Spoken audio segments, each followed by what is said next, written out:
సుమన్ టీవీలో మీ business promotions కోసం ఈ కింది నెంబర్ను సంప్రదించగలరు.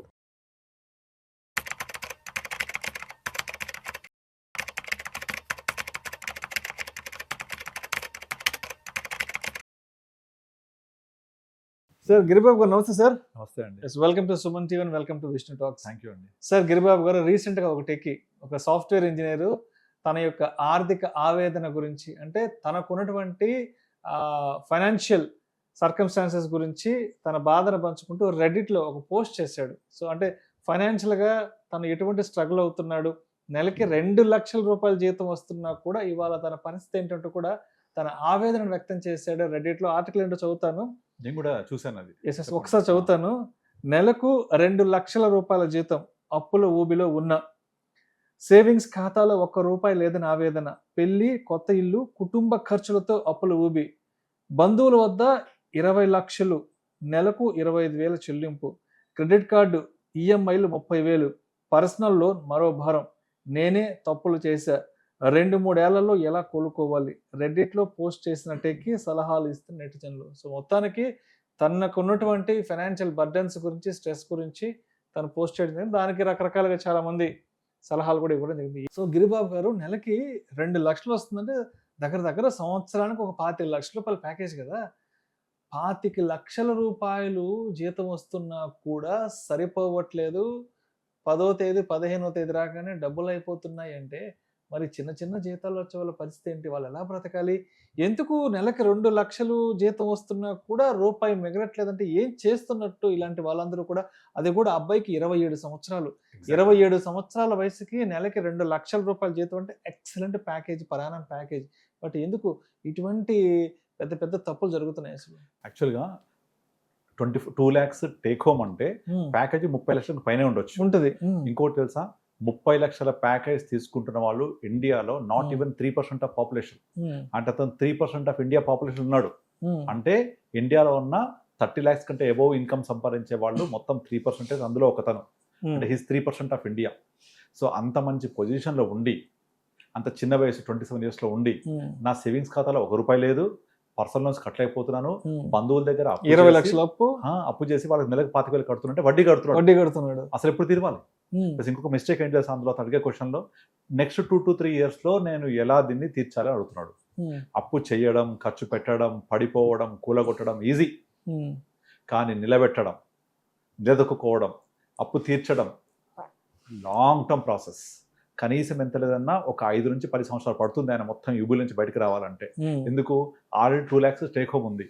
2 lakhs రూపీస్ వచ్చిన తర్వాత ఈ హ్యాండ్ లోన్స్ కట్టే వడ్డీ, ఇంటి మెయింటెనెన్స్, ఇందులో అయితే సగం వెళ్ళిపోతుంది కదా. మహా అయితే మిగులుతా తనకి 70,000 మిగులుతాయి. అది వడ్డీలకు దీనికి సరిపోతాయి. పర్సనల్ లోన్ ఉంది, ఇంకా అసలు ఎప్పుడు తీరవాలి? ఇది మళ్ళీ 2 to 3 yearsలో నేను తీర్చాలంటున్నాడు. అంటే 2 to 3 yearsలో అంటే 25 లక్షలు అంటే సంవత్సరానికి ఒక 3 ఏళ్లలో 70 లక్షలు సంపాదిస్తాడు అతను ఇన్కమ్ పరంగా. 50% తినడానికే ఖర్చులుగా బేసిక్ నీడ్స్ పోతాయి. ఇక మిగిలిన 50%లో ఇవన్నీ 3 సంవత్సరాల పాటు అప్పులు కడుతూ ఉంటే ఏముండవు. దీనికి మెయిన్ ప్రాబ్లం ఏంటంటే ఫినాన్షియల్ ప్లానింగ్ లేకపోవడం. సాధారణంగా ఎప్పుడు కూడా నేను చాలాసార్లు చెప్తూ ఉంటాను, డబ్బు సంపాదిస్తే రిచ్ కారు, మనీ మేనేజ్ చేస్తే రిచ్ అవుతారు, ప్రాపర్ ఇన్వెస్ట్ చేస్తే రిచ్ అవుతారు. ప్రాపర్ ప్లానింగ్ చేసుకొని ప్రాపర్గా ఒక దగ్గర డబ్బుని కట్టేసి కూర్చోపెడితే పెరుగుద్ది. అలా కాకుండా ఆయన చెప్పిన పోస్ట్లో కుటుంబ ఖర్చులు, ఇంట్లో వాళ్ళ కోసము, పెళ్ళి, ఇలాంటివన్నీ ఉన్నాయి. ఇవన్నీ ఏంటి? Unproductive expenditure. అయితే మనకు వచ్చే శాలరీలో అన్నిటికీ కేటాయింపులు చేసుకోవాలి.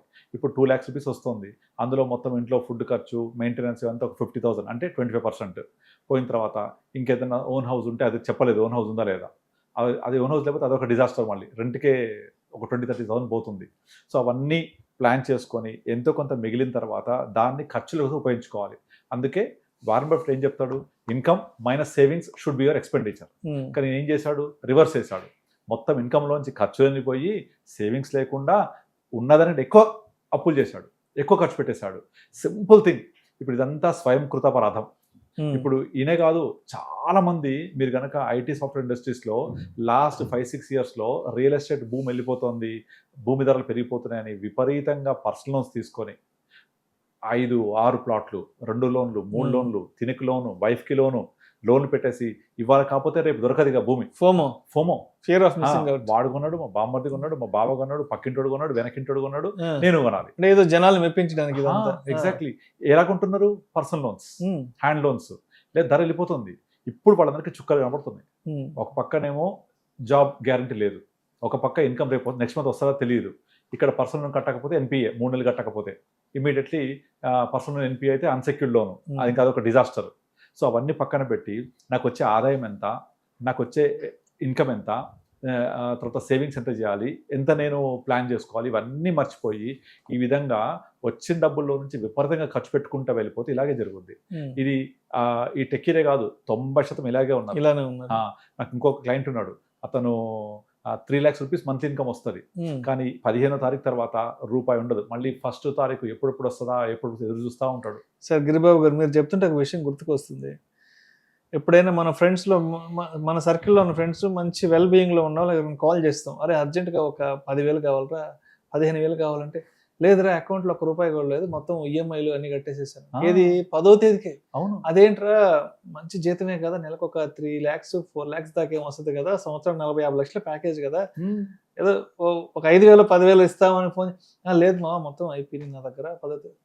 ఏంటి సార్ డబ్బులు లేకపోతే ఇంకేమన్నా? అదే ఇంకొకటి, అప్పుడు ఏజ్ చూడండి, 27 years. 27 అంటే ఎలాంటి ఏజ్? చాలా యంగ్ ఏజ్. నార్మల్గా ఎంత కుటుంబ బాధ్యతలు ఖర్చులు ఉన్నా కూడా దానికంటూ ఒక లిమిటేషన్స్ ఉండాలి కదా. దీనికి కారణం ఏంటి తెలుసా? అతను ఇంత యంగ్ ఏజ్ లో 2 lakhs రూపీస్ మంత్లీ వచ్చేసరికి దాన్ని మేనేజ్ చేసే కెపాసిటీ లేకుండా పోయింది. మెయిన్ ప్రాబ్లం అక్కడ వచ్చింది.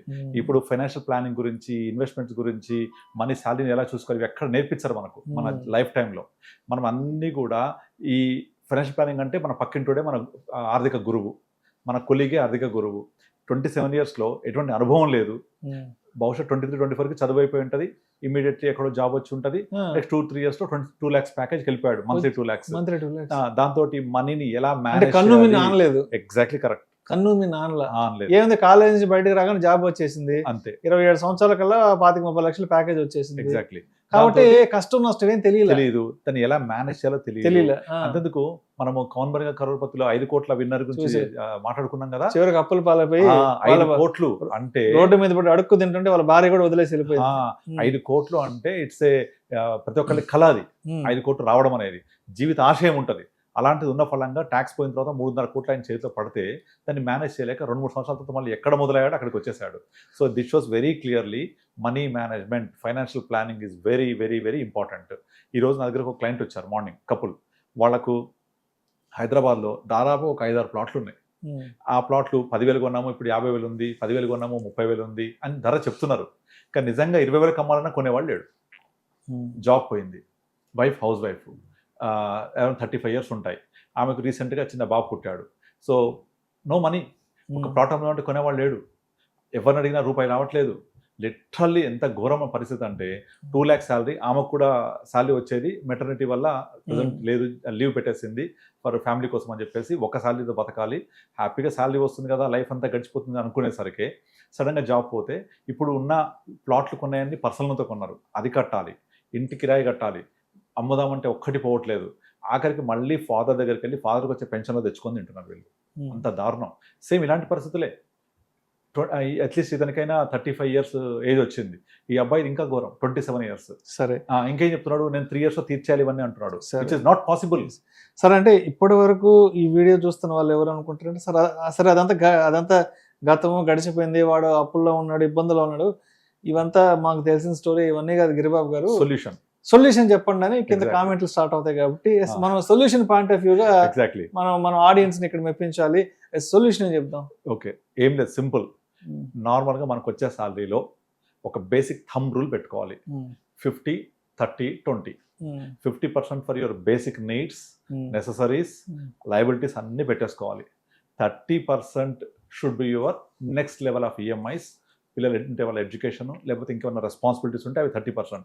ఇందులోంచి 20% ఎట్ ఎనీ కాస్ట్ నీది కాదు, నీది రాలేదు, పక్కన పెట్టాల్సిందే. ఈ పక్కన పెట్టి దాన్ని ఫ్యూచర్ కోసం వాడుకోవాలి.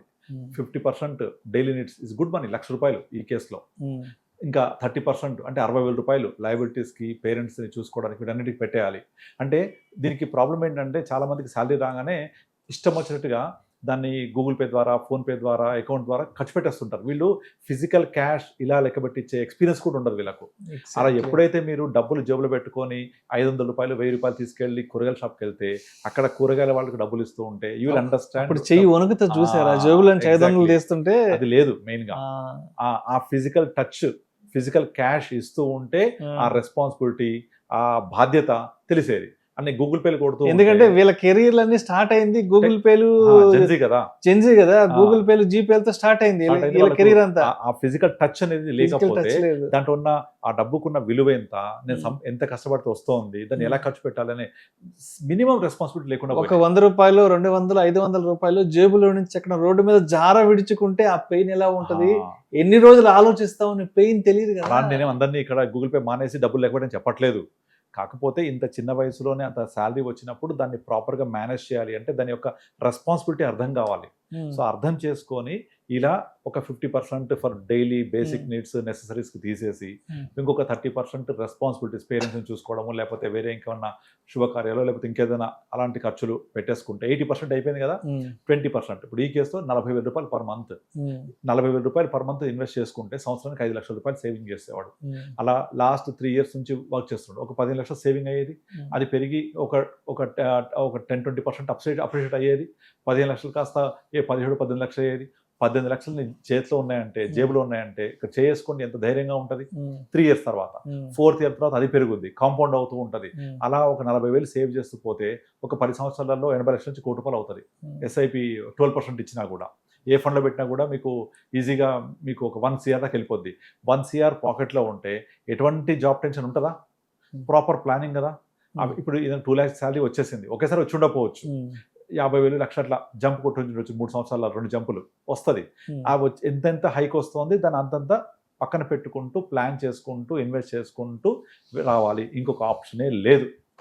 అలా సేవ్ చేస్తే తప్ప మనల్ని ఫ్యూచర్ ఎవరు సేవ్ చేయలేరు. వచ్చినట్టు కన్ను వినకుండా ఖర్చు పెట్టుకుంటూ పోతే ఇలాగే ఊబిలో చిక్కుకుంటారు కదా. సో మన వచ్చే సొల్యూషన్ ఏంటంటే, ఎట్ ఎనీ కాస్ట్ మన పేరెంట్స్కి ఎలా ఉండేది, 60 దాకా జాబ్, వాళ్ళ 60 తర్వాత లైఫ్కి లిమిటెడ్ ఎక్స్పెండిచర్, వాళ్ళకు పెన్షన్, చాలా మందికి పెన్షన్ జాబ్స్ ఉండేవి, మనకు పెన్షన్ జాబ్ లేదు. మన లైఫ్ స్పాన్ అంటే జాబ్ చేసే వయసు 45-50కి పడిపోయింది, బట్ జీవించే వయసు 80 వరకు పెరిగిపోయింది. అంటే మీరు post retirement you have to stay for 30 years. So ఆ 30 years పాటు ఫండింగ్ ఎవరు చేయాలి? అవన్నీ కూడా మనం ప్లాన్ చేసుకోవాలి ఇప్పటి నుంచే. అంటే దీపం ఉన్నప్పుడే ఇల్లు చక్క పెట్టుకోవాలి, వర్షం ఉన్నప్పుడే నింపి పెట్టుకోవాలి. అది చేయకుండా ఇలా ఇష్టమైన ఖర్చు పెట్టుకుంటూ పోతే ఇలాంటి పరిస్థితులే వస్తాయి. సో సేవ్ చేయాలి, అదర్వైజ్ పాసిబుల్ కాదు. మొత్తానికి డబ్బు విషయాల్లో చేతులు కాలేక ఆకులు పట్టుకోవడం కంటే ముందే ఎటువంటి జాగ్రత్తలు తీసుకుంటే రోడ్డును పడకుండా ఉంటాము అన్న దాని గురించి చాలా చక్కగా. ఇంకొక విషయం ఏంటంటే, ఆ ఇన్వెస్ట్మెంట్ కూడా ప్రాపర్ ఇన్వెస్ట్మెంట్ ఉండాలి, లిక్విడిటీ ఉండాలి, it should beat the inflation. So different బాస్కెట్స్లో స్ప్లిట్ చేసుకోవాలి. అంతేగాని అన్ని తీసుకెళ్ళి ప్లాట్లో కొనొద్దు, అన్ని తీసుకెళ్ళి గోల్డ్ కొనొద్దు, అన్ని తీసుకెళ్ళి మ్యూచువల్ ఫండ్ పెట్టొద్దు, స్కాటర్ చేసుకోవాలి. Right sir, thank you sir, thank you so much Giribabu గారు. థ్యాంక్ యూ అండి.